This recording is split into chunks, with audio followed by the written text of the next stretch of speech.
সঞ্চারীর কাকার মেয়ে পিয়াসা লন্ডনে পড়াশোনা করে, আর সে যখন লন্ডন থেকে দেশে ফিরে আসে তখন সে সঞ্চারীর জন্য দামি দামি জামা কাপড়, কসমেটিক্স, দামি একটা ফোন এছাড়াও বিভিন্ন ধরনের জিনিসপত্র উপহার হিসেবে নিয়ে আসে। ফলে ছোটবেলা থেকে সঞ্চারীর মনে লন্ডনের প্রতি একটা টানের সৃষ্টি হয়, তাই তার বরাবরই লন্ডনে যাওয়ার ইচ্ছা। কিন্তু পিয়াসার যখন পড়াশোনা শেষ হয়ে যায় তখন সে বরাবরের মতো লন্ডন থেকে দেশে ফিরে আসে। সঞ্চারী, তোর বিয়ের জন্য পেপারে বিজ্ঞাপন দিয়েছিলাম মনে আছে? সেই বিজ্ঞাপন থেকে একটা পরিবার যোগাযোগ করেছে। ওনারা চাকরি সূত্রে লন্ডনে থাকেন কিন্তু বসত বাড়ি এখানেই। ছেলের নাম লন্টু। লন্টু লন্ডনে একটা বড় কোম্পানিতে চাকরি করে, আর তোকে দেখে খুব পছন্দ হয়েছে, তাই আমি লন্ডনে লন্টুর সাথেই তোর বিয়ে দেবো। আমি তো ভাবতেই পারছি না যে আমি কিছুদিনের মধ্যে বিয়ে করে লন্ডনে চলে যাব। ছোটবেলা থেকে আমি নিজে লন্ডনের গল্প শুনে শুনে বড় হয়েছি, আর এবার আমি ওখানকার বাসিন্দা হয়ে যাব। এই বলে সঞ্চারী আনন্দের চোটে নাচানাচি করতে শুরু করে দেয়। আর কিছুদিনের মধ্যেই সঞ্চারীর সঙ্গে লন্টুর বিয়ে হয়, আর বিয়ের পর সে প্লেনে করে লন্ডনে গিয়ে পৌঁছায়। লন্ডনে যাওয়া মাত্রই চারিদিকে ঝা চকচকে শহর, মেট্রো স্টেশন, বড় বড় রাস্তা, কম জনসংখ্যা ইত্যাদি দেখে সঞ্চারীর খুবই ভালো লাগে। আর বিশেষ করে সঞ্চারী যেখানে তার স্বামী এবং শাশুড়ি মা পিয়ালি দেবীর সঙ্গে বাস করে সেখান থেকে লন্ডন টাওয়ার পরিষ্কারভাবে দেখা যায়। ওরে বাবারে, লন্ডনে কি ঠান্ডা! আমি তো কিছুতেই ঠিক মতো বুঝতে পারছি না। আমার ভীষণ ঠান্ডা লাগছে। আমাকে দিদি ছোটবেলাতে বলেছিল লন্ডনে নাকি খুব ঠান্ডা পড়ে, কিন্তু এরকম যে ঠান্ডা পড়ে তা তো আমি জানতাম না। ওরে বাবারে, মনে হয় আমি মরে যাব। এভাবেই নতুন বৌমা লন্ডনের ঠান্ডার চোটে কাঁপতে শুরু করে। আর এমন সময় সেখানে তার শাশুড়ি মা আসে, আর বৌমাকে ঠান্ডায় ঠকঠক করে কাঁপতে দেখে সে ভীষণই হাসতে শুরু করে, কারণ বহু বছর ধরে লন্ডনে থাকার ফলে তাদের এরকম ঠান্ডা সহ্য করার অভ্যাস আছে। কি ব্যাপার নতুন বৌমা, তুমি এরকম ঠান্ডায় কাঁপছো কেন? তোমার বাবা মা তোমার জন্য মোটা মোটা সোয়েটার, শাল কিছু পাঠায়নি? নাকি লন্ডনের বড়লোক পরিবারের সঙ্গে বিয়ে হচ্ছে বলে তোমার বাবা মা তোমাকে দুটো কাপড় দিয়েই পাঠিয়ে দিয়েছে? না না, সেরকম ব্যাপার নয়। আসলে আমি আমাদের দেশ থেকে যে মোটা সোয়েটার, শালগুলো নিয়ে এসেছি সেগুলো গায়ে দিয়েও তো লন্ডনের ঠান্ডা মানছে না, তাই মনে হচ্ছে আমাকে এখন আরো মোটা ভারী ভারী সোয়েটার কিনতে হবে, কারণ আমাদের দেশের ঠান্ডা তো এর থেকে অনেক কম। হ্যাঁ, ছোটখাটো দেশের ঠান্ডার সাথে তুমি লন্ডনের শীতের বা গরমের তুলনা করতে পারবে না। এখানে সারা বছর ঠান্ডা। আর তুমি চিন্তা করো না, লন্টুর কাছে অনেক অনেক টাকা আছে, তাই ও তোমাকে লন্ডনের বড় শপিং মল থেকে দামি দামি সোয়েটার কিনে নিয়ে এসে দেবে। এই বলে পিয়ালি দেবী সেখান থেকে চলে যায়। আর নতুন বৌমার তার শাশুড়ি মায়ের এরকম চড়া চড়া কথা মোটেই পছন্দ হয় না। আর কিছুক্ষণের মধ্যেই সঞ্চারী লন্টুকে ফোন করে সোয়েটার নিয়ে আসার কথা বলে, যার ফলে লন্টু অফিস থেকে আসার পথে তার বউয়ের জন্য দামি দামি সোয়েটার নিয়ে আসে। সঞ্চারী, তুমি মোটা মোটা উলের সোয়েটারগুলো পরে থাকবে, দেখবে তাহলে তোমার আর কোনো কষ্ট হবে না। লন্টু সঞ্চারীর জন্য খুবই দামি দামি মোটা মোটা সোয়েটার নিয়ে আসে, আর যার ফলে সঞ্চারীর ঠান্ডা লাগে না। কিছুক্ষণের মধ্যে আবার লন্টু তাদের ঘরে ফায়ার প্লেসে আগুন জ্বালিয়ে দেয়, আর ধীরে ধীরে ঘর গরম হয়ে ওঠে। এভাবেই দেখতে দেখতে কিছুদিন কাটে। আর একদিন, বৌমা, আজকে আমাদের বাড়ির শেফ সানিয়া ছুটি নিয়েছে, তাই তোমাকে রান্নাঘরে গিয়ে আমাদের সবার জন্য রান্না করতে হবে। যাও, তুমি গিয়ে আজকে দুপুরের রান্নাটা করে নাও। যাক বাবা, বাঁচা গেল, আজকে আমি নিজের হাতে রান্না করা খাবার খেতে পারবো। এতদিন ওই সানিয়ার হাতে লন্ডনের ইংলিশ ব্রেকফাস্ট করতে করতে আমার মুখ একেবারে পচে গেছে। কি সব ব্রাউন ব্রেড, চিজ প্যানকেক, কলা, আপেল, পিচ, এসব জীবনে আমি খাইনি। আর এখানে এসব খাবার আমাকে প্রত্যেক দিন খেতে হচ্ছে। আমি তো লুচি, আলুর দম, ঘুগনির স্বাদ ভুলেই গেছি। আর ডাল ভাত, মাছের ঝোল, মাংস কষা কতদিন চোখে দেখিনি। এই ভেবে সঞ্চারী মনে মনে খুবই খুশি হয়, কারণ আজকে সে নিজে হাতে বাঙালি খাবার রান্না বান্না করতে পারবে। তাই তখনই সঞ্চারী তাড়াতাড়ি রান্নাঘরে চলে যায়। আর রান্নাঘরে গিয়ে সে যখন ফ্রিজ খোলে তখন সে দেখে যে সেখানে কোনো রকম শাকসবজি রাখা নেই, শুধুমাত্র পিৎজা, ব্রাউন ব্রেড ইত্যাদি রাখা আছে। আর যা দেখে সঞ্চারী খুবই রেগে যায়। মনে হচ্ছে এসব ইংলিশ খাবার দাবার টেনে একেবারে বের করে ফেলে দিই, আর লন্ডনের ফ্রিজটা পুরো বাঙালি রান্নাঘরে ভরিয়ে দিই। কিন্তু এখন আমি কি করব? আমাকে তো মনে হয় বাজারে গিয়ে সব মাছ মাংস কিনে নিয়ে আসতে হবে। আর এখানে তো আবার বাজার নয়, বড় বড় সুপার মার্কেট। যাই দেখি, সুপার মার্কেটে গিয়ে সবকিছু কিনে নিয়ে আসি, তারপর মনের আনন্দে রান্না করব। এই বলে সঞ্চারী তার শাশুড়ি মাকে কিছু না জানিয়ে বাড়ির পাশের একটা বড় সুপার মার্কেটে চলে যায়। আর লন্ডনের সুপার মার্কেট দেখে সে একেবারে অবাক হয়ে যায়, কারণ সেই সুপার মার্কেট দেখে মনে হয় যেন কোনো একটা বড় শপিং মল কমপ্লেক্স। আর এরকম সুপার মার্কেট সঞ্চারীর দেশে কোথাও নেই। আর সঞ্চারী যখন সেই সুপার মার্কেট থেকে মাছ মাংস শাকসবজি কিনতে শুরু করে, ওরে বাবা রে, 1 কেজি পাঁঠার মাংস 5,000 টাকা আর একটা কাতলা মাছ 2,000 টাকা। এরা কি মাছ মাংস বিক্রি করছে নাকি সোনা গহনা বিক্রি করছে? আমাদের দেশে এই খাবার দাবার কত সস্তা। আমি এখন 5,000 টাকা দিয়ে মাংস আর 2,000 টাকা দিয়ে মাছ কিনতে যাব, আর একটা ডিম 50 টাকা। কারণ সেই মাছ মাংসের দামে তাদের দেশে গোটা একটা পরিবার 3 বেলা খাবার খেতে পারবে। কিন্তু সঞ্চারী যেহেতু আজকে বাঙালি খাবার খেতে খুব ইচ্ছা করে, তাই সে বুকে পাথর দিয়ে দামি দামি মাছ মাংস কিনে বাড়িতে ফেরে। আর আজকে সে ঠিক করে ভাত, মাছের মাথা দিয়ে ডাল, মাংস কষা, ভেটকি মাছের চচ্চড়ি এবং কাতলা মাছের কালিয়া রান্না করবে। আজকে ভালো করে ডালের মধ্যে শুকনো লঙ্কা ফোড়ন আর তার সাথে জিরে ফোড়ন দেব। উফ, কতদিন ফোড়ন দেওয়া ডাল খাইনি। এই বলে সঞ্চারী যেই ডালের মধ্যে শুকনো লঙ্কা এবং জিরে ফোড়ন দেয়, তখনই সারা রান্নাঘর ধোঁয়াতে ভরে ওঠে। আর সাথে সাথে সেই ধোঁয়া জানালা দিয়ে বেরিয়ে লন্ডনের বড় বড় কমপ্লেক্সের মধ্যে ছড়িয়ে পড়ে। আর তাদের রান্নাঘরের জানালা দিয়ে এরকম ধোঁয়া বেরোচ্ছে দেখে সেখানকার বাসিন্দারা ভয়ের চোটে একেবারে দৌড়াদৌড়ি করতে শুরু করে দেয়। Fire, fire! Look that Bengali পরিবার from their kitchen. Is there fire, fire, fire? এভাবে সবাই মিলে পিয়ালি দেবীর ফ্ল্যাটের সামনে দাঁড়িয়ে আগুন আগুন বলে চিৎকার করতে শুরু করে দেয়। আর যার ফলে পিয়ালি দেবী খুবই ভয় পেয়ে যায়। তাই সে তখনই ভয়ের চোটে কান্নাকাটি করতে শুরু করে, কারণ সে ভাবে সত্যি হয়তো রান্নাঘরে আগুন লেগেছে। ওরে বাবারে, আমার রান্নাঘরে আগুন কি করে লাগলো? এক্ষুনি দমকলকে কল করতে হবে। আমার রান্নাঘরে তো বৌমা আবার রান্না বান্না করছিল, কি জানি বৌমার আবার কোনো ক্ষতি হলো না তো। এই বলে পিয়ালি দেবী যখন রান্নাঘরে যায়, তার বৌমা মনের আনন্দে গান গাইতে গাইতে ডালের মধ্যে ফোড়ন দিয়ে রান্না করছে। আমি মিস ক্যালকাটা 2025, আমি লন্ডনে এসে বাঙালি রান্না করছি, বিদেশি খাবারকে করে দেব আমি সাইড, আমি মিস ক্যালকাটা 2025।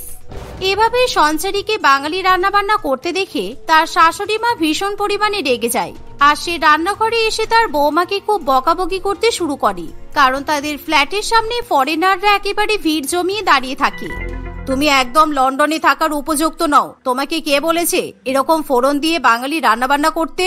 তোমার জন্য আমাদের গোটা কমপ্লেক্স একেবারে ধোঁয়াতে ভরে উঠেছে, আর সব ফরেনাররা ভাবছে আমাদের রান্নাঘরে আগুন লেগেছে। সবাই চিৎকার চেঁচামেচি করছে। এবার কি হবে বলো তো? তুমি কি সাধারণ ইংলিশ রান্না বান্না করতে পারো না? না মা, আমি ভাবলাম হয়তো এতদিন ধরে ইংলিশ রান্না খেতে খেতে আপনাদের মুখ পচে গেছে, আর আমারও তো ইংলিশ খাবার খেতে ইচ্ছে করছে না, তাই একটু বাঙালি রান্না বান্না করছিলাম আর কি। কিন্তু আমার জন্য যে এত বড় বিপদ হবে সেটা তো আমি বুঝতেই পারিনি। এই বলে সঞ্চারী গ্যাস নিভিয়ে দেয়, আর তার শাশুড়ি মা রেগে গিয়ে সব মাছ মাংস টেনে বাইরে ফেলে দিয়ে আসে, যার ফলে সঞ্চারীর ভীষণ পরিমাণে খারাপ লাগে, কারণ সে এত টাকা দিয়ে বাজার করে নিয়ে আসে আর সমস্ত কিছু মুহূর্তের মধ্যেই নষ্ট হয়ে যায়। সেই সাথে পিয়ালি দেবী নিজেদের জন্য আবার ইংলিশ রান্না বান্না করতে শুরু করে।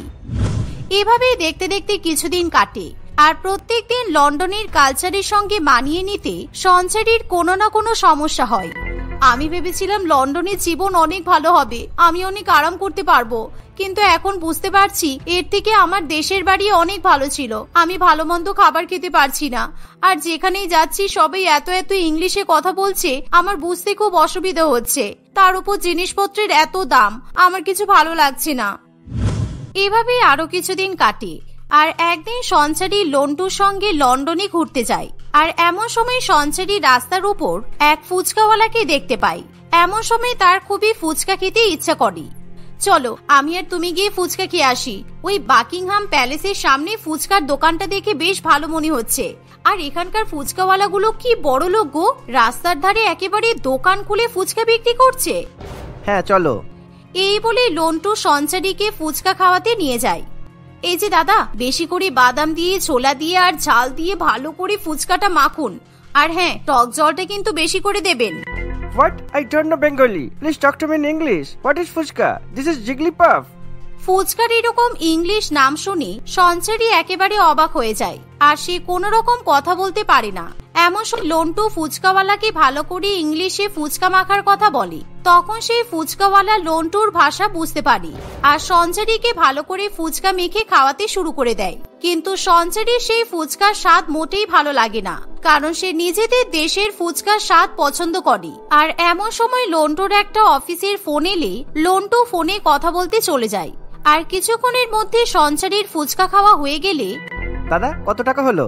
কত টাকা হবে? দাঁড়াও, তুমি টাকা দিও না। বিয়ের সময় সবাই আমাদেরকে অনেক অনেক টাকা দিয়েছে, আর ওই টাকাগুলো আমার পার্সে আছে, তাই ফুচকার দাম আমি দিয়ে দিচ্ছি। 100-200 টাকা হবে হয়তো। এই বলে সঞ্চারী একটা 100 টাকার নোট সেই ফুচকাওয়ালার হাতে ধরিয়ে দেয়। আর ফুচকাওয়ালা এরকম 100 টাকার নোট দেখে ভীষণ পরিমাণে রেগে যায় আর সেই নোট সঞ্চারীকে তখনই ফেরত দেয়। সঞ্চারী এতটাই বোকা যে সে বুঝতে পারে না লন্ডনের কারেন্সি একেবারে আলাদা। আর সে যেহেতু এতদিন ধরে অনলাইনে শপিং করে এসেছে, তাই সেই ব্যাপারে সঞ্চারীর কোনো ধারণা থাকে না। This is not our money. Please give me my money. $500. ফুচকাওয়ালার মুখে এরকম কথা শুনে সঞ্চারী একেবারে অবাক হয়ে যায়। 100 টাকার ফুচকা নাকি $500, অর্থাৎ সঞ্চারীর দেশে সেই টাকার পরিমাণ 43,000 টাকা। আসলে সঞ্চারী এতদিন পর ফুচকা খাওয়ার সুযোগ পাওয়ায় সে কিছুতেই নিজেকে ফুচকা খাওয়া থেকে আটকে রাখতে পারে না। তাই সে অনেক অনেক ফুচকা খেয়ে ফেলায় সেই ফুচকার বিল হয়ে দাঁড়ায় 43,000 টাকা। আর এমন সময় লন্টুর মাথা একেবারে ঘুরে যায়। সঞ্চারী, তোমার কি মাথা খারাপ আছে? তুমি এরকম $500 ফুচকা খেয়ে নিয়েছো? তুমি জানো $500 মানে 43,000 টাকা? কি সাংঘাতিক! তুমি বিশ্বাস করো, এই ফুচকাওয়ালাটা 1 নম্বরের চোর। আমি 43,000 টাকার ফুচকা খাইনি। আরে আমি তো মানুষ নাকি আমি রাক্ষস বলো? আর এই কটা ফুচকা খাওয়ার ফলে 43,000 টাকা বিল হয়ে গেল। আমাদের লন্ডনে জিনিসপত্রের আকাশ ছোঁয়া দাম, আর ফুচকার দাম তো বেশি হবেই। হাই হাই, তোমাকে নিয়ে লন্ডনে একটু ঘুরবো ঠিক করলাম, আর তুমি আমার 43,000 টাকা চুনা লাগিয়ে দিলে। এই বলে লন্টু সেই ফুচকাওয়ালাকে $500 দিয়ে দেয় আর সঞ্চারীকে নিয়ে বাড়িতে ফিরে যায়। তারা বাড়িতে ফেরার পর পিয়ালি দেবী যখন ঘটনাটা জানতে পারে, তখন সে তার বৌমাকে ভীষণ বকাবকি করে। আর এমন পরিস্থিতিতে সঞ্চারীর লন্ডনে থাকতে ইচ্ছা হয় না, কারণ এবার সত্যি সত্যি সেখানে থাকতে সঞ্চারীর খুবই অসুবিধা হয়। তাই সঞ্চারী এখন তার বাপের বাড়ির পরিবারকে এবং নিজের দেশকে মিস করতে শুরু করে। আর ভাগ্যক্রমে কয়েক মাসের মধ্যেই লন্টু নিজেদের দেশে ট্রান্সফার পেয়ে যায়। তাই লন্টু নিজের পরিবারকে নিয়ে দেশে ফিরে যায়, যার ফলে সঞ্চারী এবার নিজের দেশে সুখে শান্তিতে সংসার করতে থাকে। আজকে সঙ্গীতা এবং পিয়ালি 2 বোনের বিয়ে ছিল। ছোট মেয়ে পিয়ালির জন্য তাদের বাবা মা 1 লক্ষ টাকা দামের গাউন কিনেছিল, কিন্তু তাদের বড় মেয়ে সঙ্গীতের জন্য তারা একটা সাধারণ জামা পর্যন্ত কিনে দেয়নি। তাদের বড় মেয়ের বিয়ে নিয়ে বিন্দুমাত্র চিন্তা ভাবনা তারা করে না, শুধুমাত্র পিয়ালিকে নিয়েই তারা ব্যস্ত থাকে। এই দেখে সঙ্গীতার খুবই কষ্ট হয়। আজকে তোমার বিয়ে, বোনকে তোমরা কত সুন্দর একটা গাউন কিনে দিয়েছো, তোমরা আমাকেও একটা গাউন কিনে দাও। আজ পর্যন্ত আমি যা চেয়েছি তোমরা আমাকে কখনোই দাওনি, কিন্তু বিয়ে নিয়ে সব মেয়েরই তো কিছু না কিছু স্বপ্ন থাকে। আমরা তো আগেই বলেছি তোর পেছনে আমরা একটা টাকাও খরচা করতে পারবো না। আমরা যে তোর কখনো বিয়ে দেব সেটাও তো আমরা ভাবিনি। তোর বিয়ে যে হচ্ছে এটাই তোর সৌভাগ্য। আর আমার মেয়ের সঙ্গে তুই নিজেকে তুলনা করছিস? তুই তো আমার মেয়ের নখেরও যোগ্য না। আর তুই তোর বিয়ে নিয়ে স্বপ্ন দেখছিস? তুই তোর বিয়েতে গাউন পরার কথা ভাবলি কি করে? তোর তো বিয়ে হচ্ছে আমার শ্বশুর বাড়ির চাকরের সঙ্গে। ওই চাকরও তো নিশ্চয়ই ছেঁড়া ফাটা জামা পরেই তোকে বিয়ে করতে আসবে, আর সেই জন্য তোকেও তো ছেঁড়া ফাটা জামা পরেই বিয়ে করতে হবে, তবেই তো তোর বরের সঙ্গে তোকে মানাবে। একদম, আমার মেয়ে একদম ঠিক কথা বলেছে। আর শোন, আমার মেয়ের কোনো জিনিসের দিকে একদম চোখ দিবি না বলে দিলাম।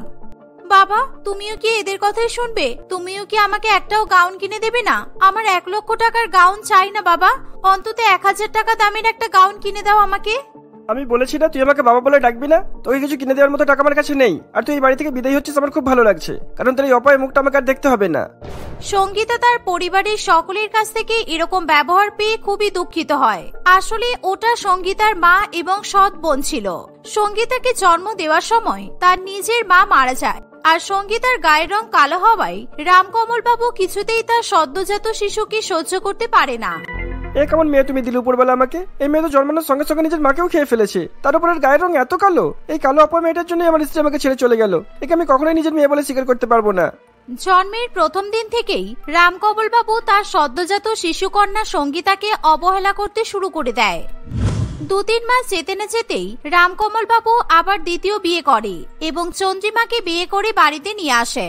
তাদের বিয়ের 2 বছর পর তাদের জীবনে পিয়ালি আসে। পিয়ালি খুবই ফর্সা রং নিয়ে জন্মগ্রহণ করে। পিয়ালি জন্মানোর পর রামকমল বাবু প্রচন্ড পরিমাণে খুশি হয়। এই হলো আমার আসল মেয়ে। মেয়েরা কালো হলে কখনোই দেখতে ভালো লাগে না। ধন্যবাদ চন্দ্রিমা, আমাকে এত সুন্দর একটা উপহার দেওয়ার জন্য।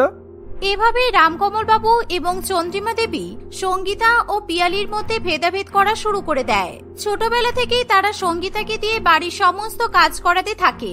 ছোটবেলা থেকে এভাবে বাড়ির কাজকর্ম করতে করতে সঙ্গীতা গৃহকর্মে একেবারে নিপুণা হয়ে ওঠে।